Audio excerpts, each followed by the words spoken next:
મારે મારું ઘર એક ઉમદા પરિવારને ભાડે આપવાનું હતું, કારણ કે હું એકલી હતી અને યુવાનીમાં વિધવા બની ગઈ હતી. અચાનક એક દિવસ એક વૃદ્ધ અને એક છોકરી ઘર જોવા આવ્યા અને મેં તરત જ તેમને ભાડે મકાન આપી દીધું.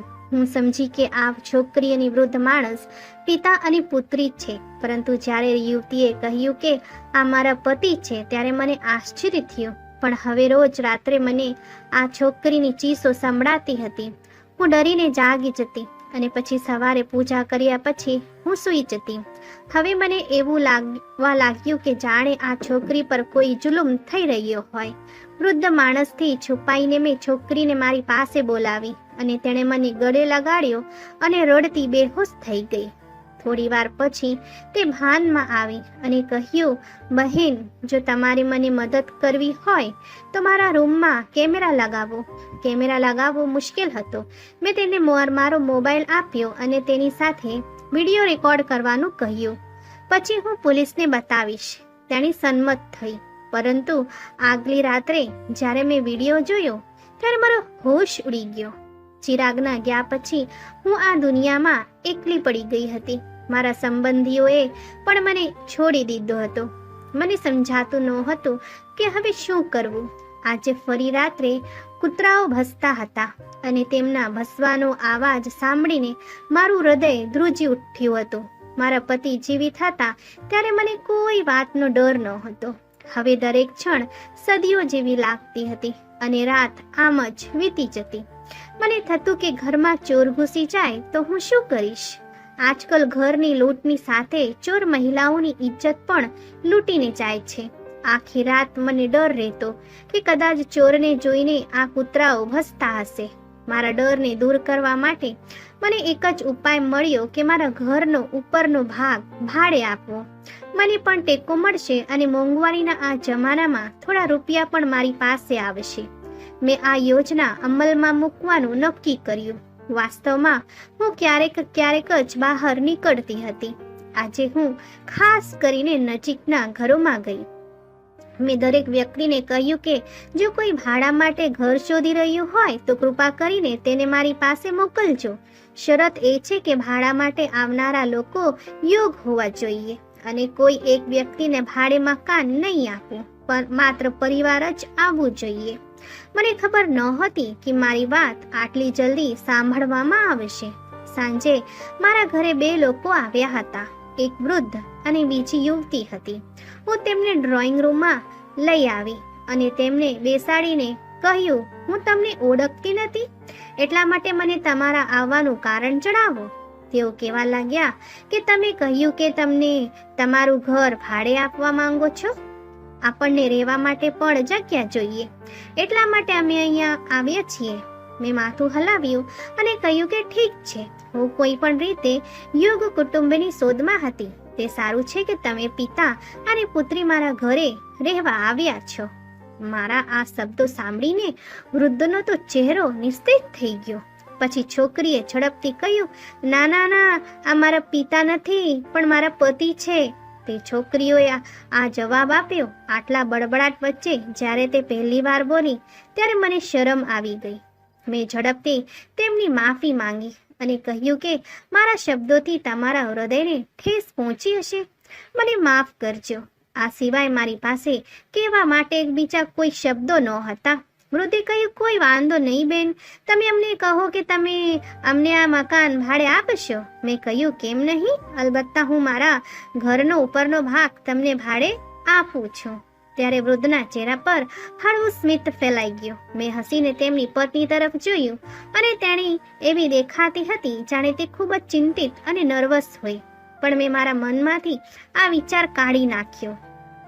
મેં તેમને રહેવા માટે ઉપરનો ભાગ આપ્યો હતો, જે તેમને ખૂબ જ ગમ્યો. ભાડાની વાત આવી ત્યારે ચમન સાહેબ પૂછતા ભાવ આપવા તૈયાર હતા.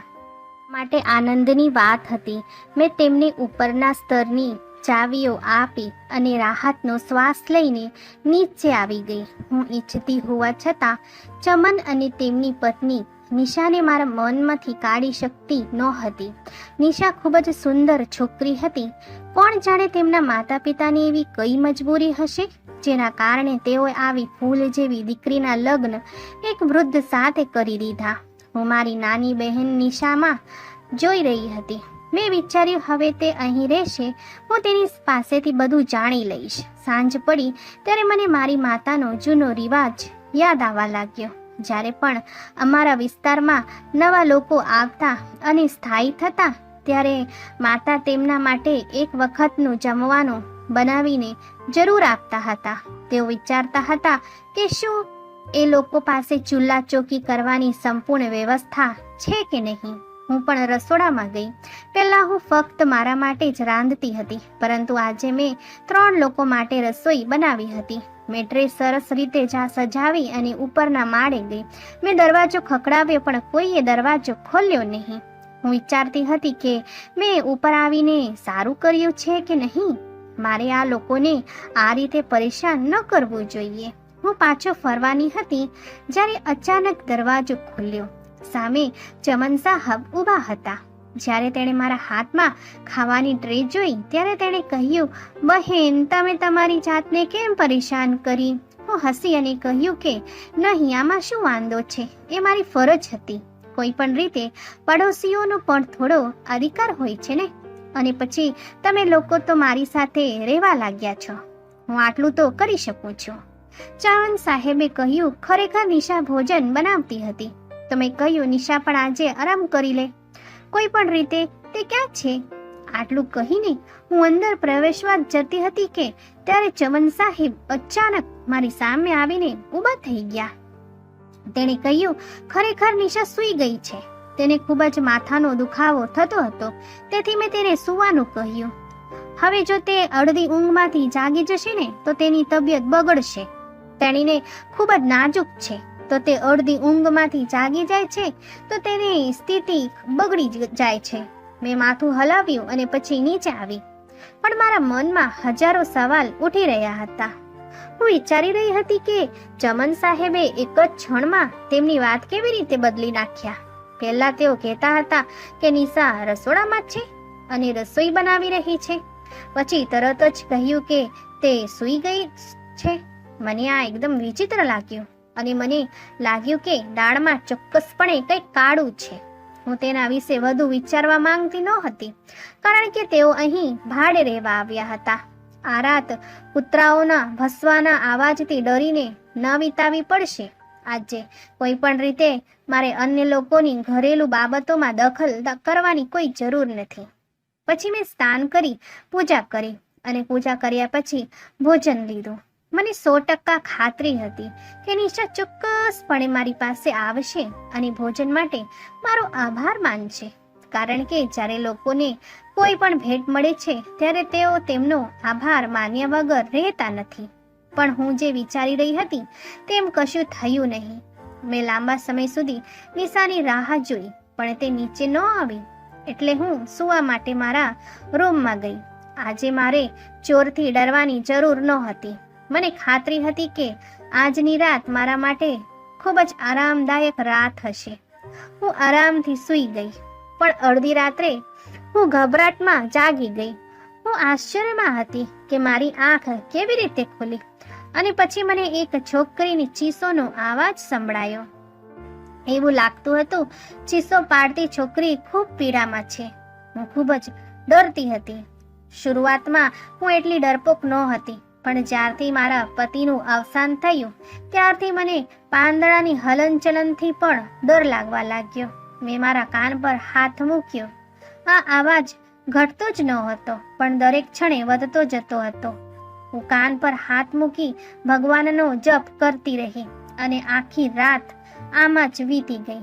સવારના 6 વાગ્યા હતા ત્યારે અવાજ બંધ થયો. મારી હાલત પર અફસોસ અનુભવતા હું ઊભી થઈ અને ઝડપથી પૂજા કરી. મને લાગ્યું કે હું પાગલ થઈ જઈશ.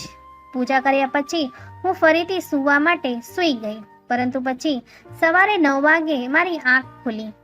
તેથી હું ઉઠીને બહાર હોલમાં બેસી ગઈ.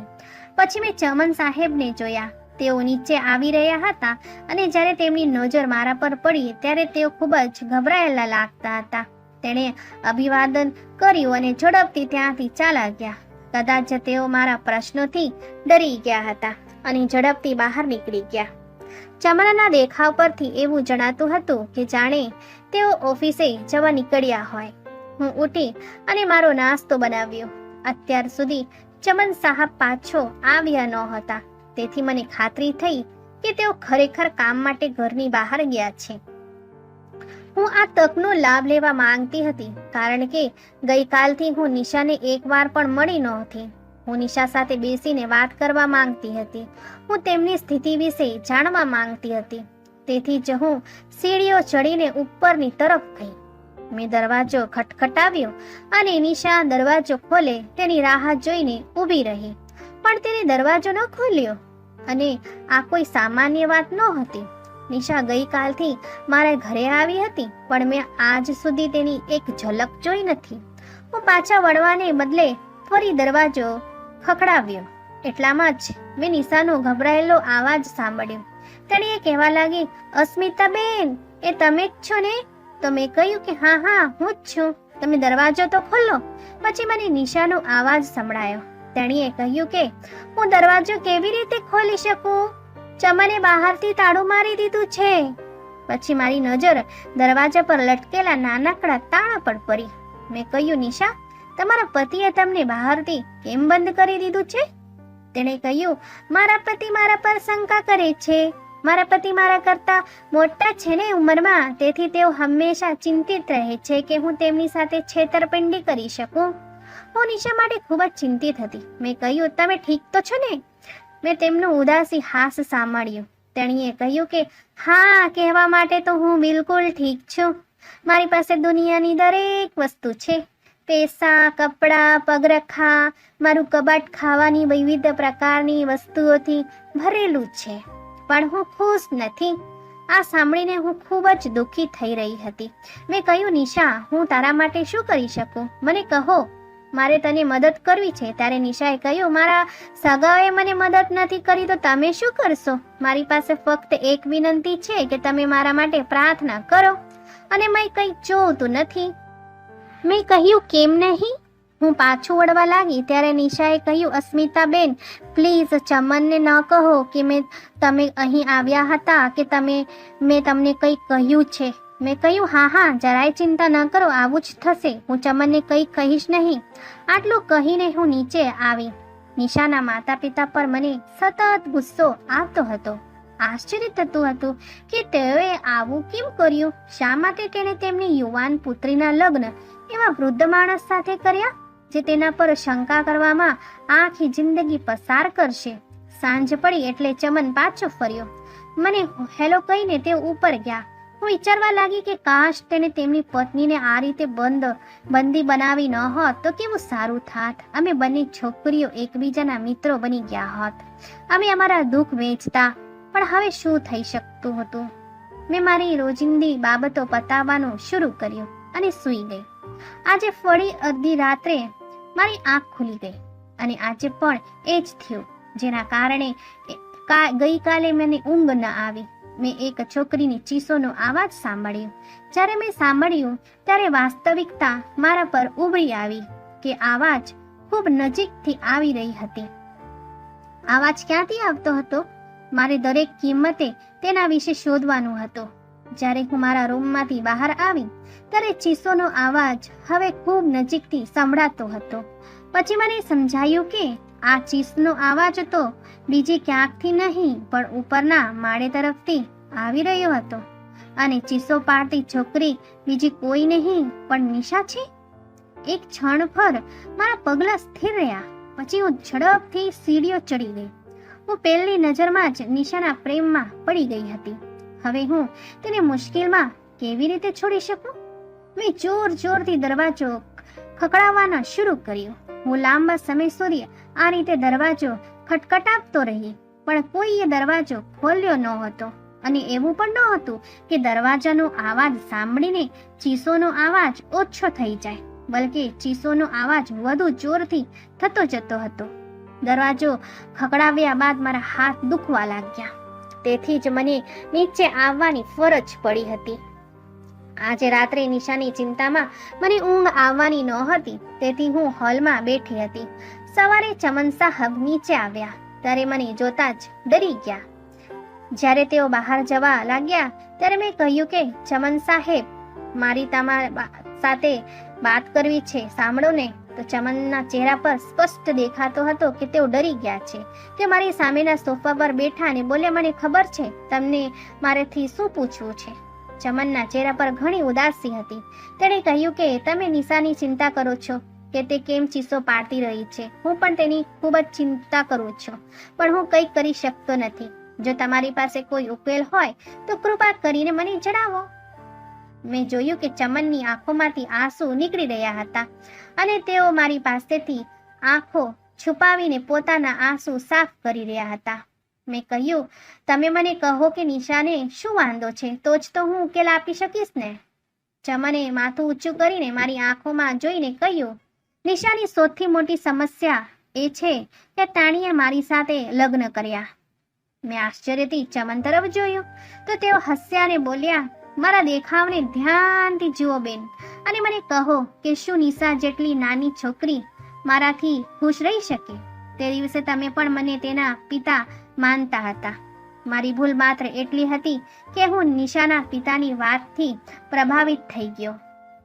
તેણે મારી પાસેથી 10 લાખ ઉછીના લીધા હતા. તેણે 2 વર્ષના વચન પર લીધો હતો અને 8 વર્ષ વીતી ગયા હતા.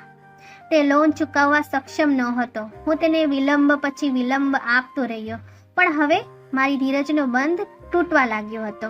મેં કહ્યું કે જો તમે મારા પૈસા પાછા નહીં આપો ને તો હું તમને પોલીસને હવાલે કરી દઈશ. તો તેણે કહ્યું કે મારી પાસે તમને પૈસા આપવા માટે 1 રૂપિયા પણ નથી. તમે પૈસાના બદલામાં મારી મોટી દીકરીને સાથે લગ્ન કરી લો. તેણે મને તેની પુત્રીનો ફોટો બતાવ્યો અને કહ્યું કે જો તમે તેની સાથે લગ્ન નહીં કરો ને તો હું અન્ય કોઈ પાસેથી પૈસા લઈને તેને તેની સાથે મોકલી દઈશ. વાસ્તવમાં મારા લગ્ન બહુ નાની ઉંમરે થયા હતા. હું માત્ર 20 વર્ષનો હતો અને મારી પત્ની 18 વર્ષની હતી. અમે બંને એકબીજા સાથે ખૂબ ખુશ હતા. પરંતુ પછી બાળકને જન્મ આપતી વખતે મારી પત્નીનું મૃત્યુ થયું અને પછી મારા બાળક પણ મૃત્યુ પામ્યું. હું 60 વર્ષની ઉંમર સુધી મારી પત્નીને વફાદાર રહ્યો, પણ હવે હું ખૂબ એકલતા અનુભવતો હતો. હું ઈચ્છતો હતો કે કોઈ એવી વ્યક્તિ હોય જેની સાથે હું મારી ખુશી અને દુઃખ વ્યક્ત કરી શકું. હું કોઈને સાંભળું, કોઈ મારું સાંભળે. નિશા ખૂબ જ સુંદર અને યુવાન હતી. તેને જોઈને મારું હૃદય લલચાઈ ગયું અને મેં નિશાના પિતાથી પ્રભાવિત થઈને લગ્ન માટે હા પાડી દીધી. લગ્નની રાત્રે નિશાએ મારા મોઢા પર થપ્પડ મારી અને મારા પર થૂક્યું અને કહ્યું કે હું ક્યારેક તમારી નહીં બનીશ. તમારી દીકરીની ઉંમરની છોકરી સાથે લગ્ન કરતા તમને શરમ આવવી જોઈએ. હવે તે મને અપમાનિત કરવા માટે દરરોજ ચીસો અને બૂમો પાડે છે. આ કારણોસર મારે મારા શહેરનું ઘર છોડવું પડ્યું, કારણ કે લોકોને શંકા હતી કે હું મારી પત્ની પર બળજબરી કરું છું. હું આવી રીતે ઘર બદલતો રહું છું. નિશાના કારણે લોકો મને જીવવા નથી દેતા. હવે આ મારું 10મું ઘર છે. અહીં આવ્યા પછી મેં નિશાના હાથ જોડીને કહ્યું હતું કે મારી છેલ્લી ઉંમરમાં મને આ રીતે અપમાનિત ન કરો, મને જીવવા દો. પણ તે અહીં આવ્યા પછી પણ તેની હરકતોથી હટતી નથી. પણ એક વાત કહું બેન, એમાં નિશાનો પણ કોઈ વાંક નથી. તે માનસિક રીતે બીમાર થઈ ગઈ છે. નિશા સારવાર હેઠળ છે.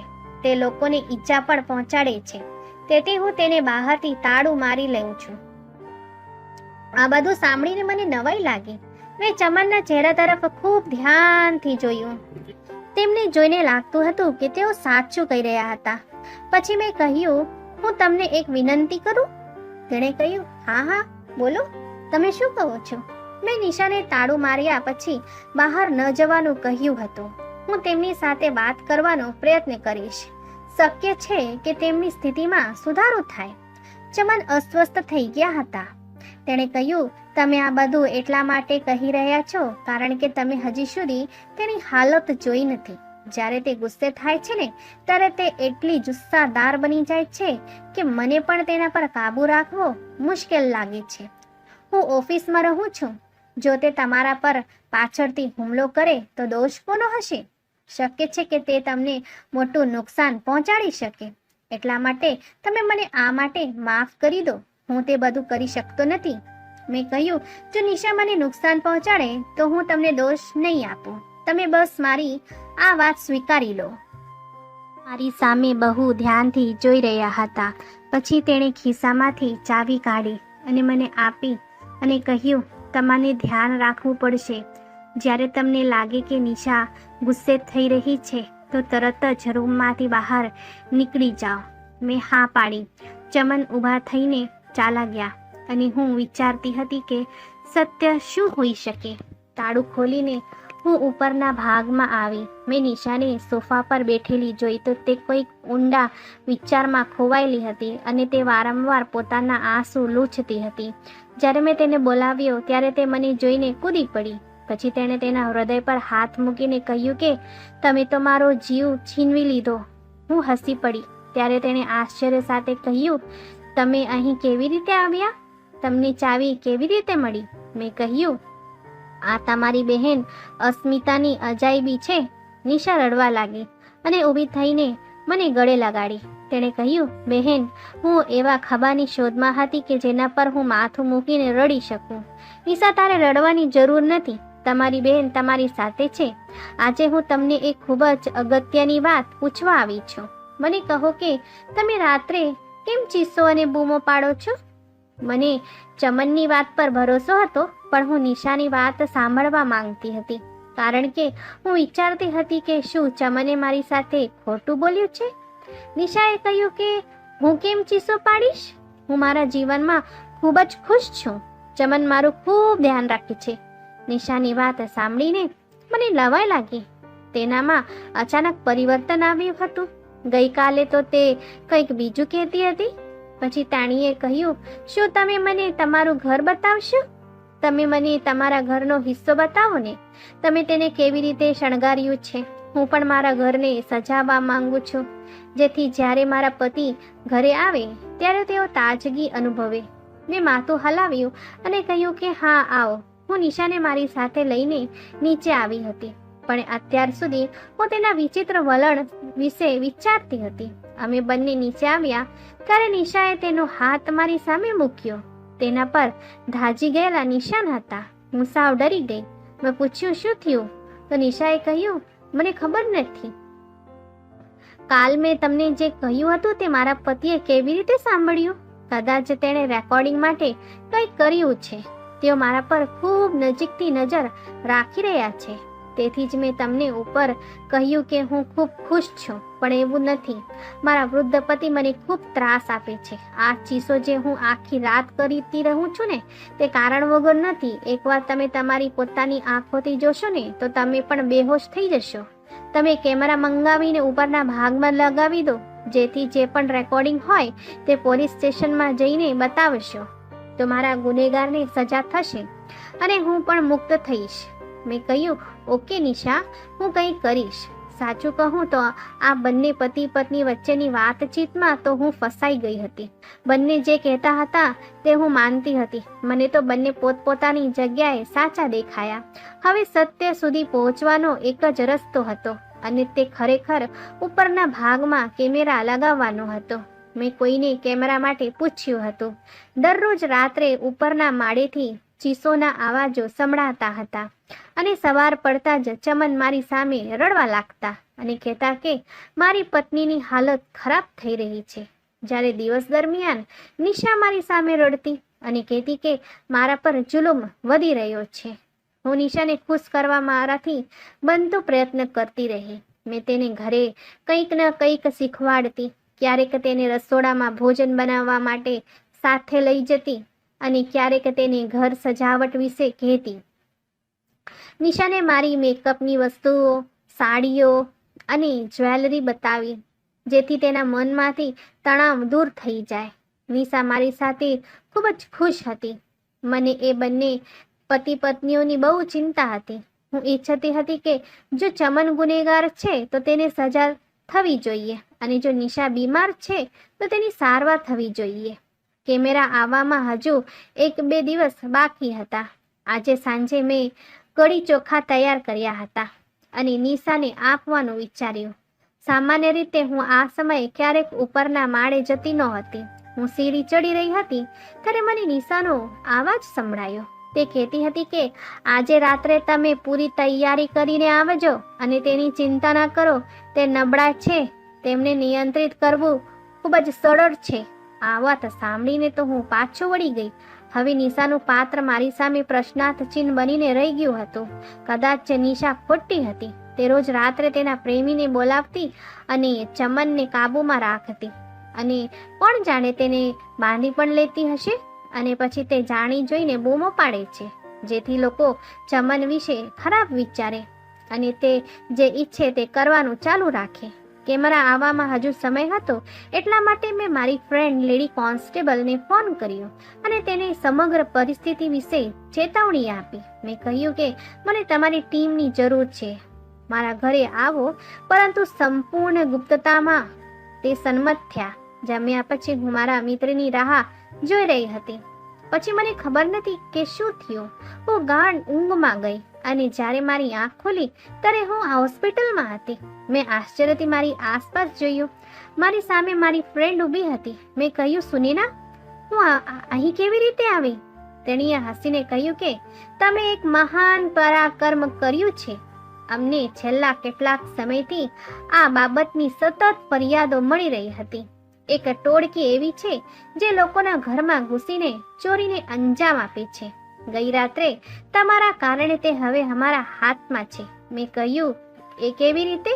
મારા મિત્રે કહ્યું કે અસ્મિતા, તમારા ઘરમાં જે ભાડુઆત તરીકે રહેતા હતા ને, તે આ જ ગેંગના હતા. આ તેમની કામ કરવાની રીત હતી. આ કરવા માટે તે નિરાધાર મહિલાઓના ઘરમાં પોતાની જાતને લાચાર ગણાવીને રહેતા હતા અને પછી તે મહિલાઓને છેતરવાનું કામ કરતા હતા. પતિ પત્નીને દોષ આપે છે અને પત્ની પતિને દોષ આપે છે. આ રીતે ઘરની માલકીન તેમની વાતોમાં ફસાઈ જતી અને બાકીનું બધું ભૂલી જતી. તેઓએ તમારી સાથે પણ એવું જ કર્યું. તેઓએ તમારા ખોરાકમાં ઊંઘની ગોળીઓ ભેળવી હતી અને તમારા ઘરની દરેક ચીજો વસ્તુઓ લૂંટવાનો પ્લાન બનાવ્યો હતો. વોશિંગ મશીન, સોફા, સોનાના દાગીના, કપડાં અને વાસણોની પણ ચોરી કરવાની યોજના ઘડવામાં આવી હતી. અમે ઘટના સ્થળે પહોંચ્યા અને આ રીતે તમારા ઘરને ચોરી થતા બચાવી લીધું. સુનીનાની વાત સાંભળીને તો મારા મનમાં અંધકાર છવાઈ ગયો. લોકો બીજાને લૂંટવામાં કેટલી હદે જાય છે. હે ભગવાન, હું ભગવાનનો આભાર માનું છું કે હું લૂંટાતા બચી ગઈ. હવે મને ભાડુઆત રાખતા પણ ડર લાગે છે. હું એકલી રહું છું. મને લાગે છે કે કોઈની જાળમાં પડવા કરતાં એકલા રહેવું વધુ સારું છે. મિત્રો, એટલા માટે કોઈ અજાણ્યા વ્યક્તિને તમારા ઘરમાં રાખતા પહેલાને અથવા તેને ભાડે આપતા પહેલા તેમના વિશે સંપૂર્ણ અને યોગ્ય તપાસ કરો, જેથી જો તે વ્યક્તિ ખોટો હોય તો તે તમને ભારે નુકસાન પહોંચાડી શકે છે. મિત્રો, આશા છે કે અમારી આજની વાર્તા પણ તમને પસંદ આવી હશે. તમારું શું કહેવું છે આ વાર્તા વિશે કોમેન્ટ કરીને અમને જરૂર જણાવો. વિડીયોને લાઈક કરજો અને આવી જ વાર્તાઓ સતત જોવા માટે ચેનલને સબસ્ક્રાઇબ કરીને બેલ દબાવીને ઓલ પર સેટ કરજો, જેથી આવનારા વિડીયોની નોટિફિકેશન તમારી પાસે તરત પહોંચે. આપણે મળીએ નેક્સ્ટ વાર્તામાં. ત્યાં સુધી ધન્યવાદ.